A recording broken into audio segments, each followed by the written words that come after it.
In today's video, I'm going to teach you how to resubscribe contacts to your marketing emails in Hubspot. Whether you're a seasoned professional or just getting started with Hubspot, this guide will walk you through the steps you need to get your contacts back on your email list efficiently and effectively. Let's dive into the process, starting with logging into Hubspot. First, open your web browser and navigate to the Hubspot homepage. Here, you'll want to look for the Login button, usually found at the top right corner of the page. Click that button and enter your login credentials. If you're responsible for managing multiple accounts, make sure you select the correct account to proceed with. Once you're logged into the Hubspot dashboard, direct your attention to the navigation options on the left. Find and click on Marketing. This will reveal a drop-down menu with several options. Among these, look for and click on Email. Selecting this will take you to the email management section.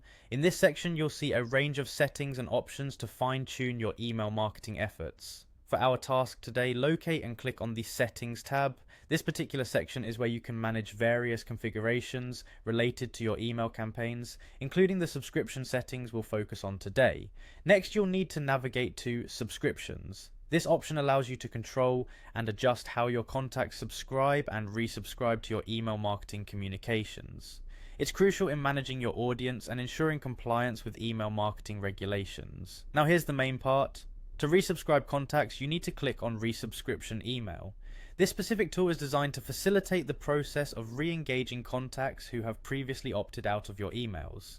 By clicking on it, you'll open up options to customize the template and settings of the resubscription request that will be sent to your contacts. With the resubscription email settings open, review the templates and customize the content as needed. Ensure that the message is clear, concise, and aligned with your brand's voice. It's always a good idea to include a straightforward call to action, inviting your contacts to resubscribe to future communications. Once satisfied with the edits, make sure to save your changes. Remember, a well-worded resubscription request can make a difference in bringing back contacts who are interested in your content. This process is not just about following a set of rules, but also about engaging your audience in a meaningful way. And there you have it. You've just learned how to manage your HubSpot email subscriptions efficiently. Following these steps ensures you're giving your audience a choice to rejoin your email list seamlessly while respecting their preferences. Thank you for joining me today, and stay tuned for more helpful tips and tricks on mastering HubSpot and your marketing endeavors.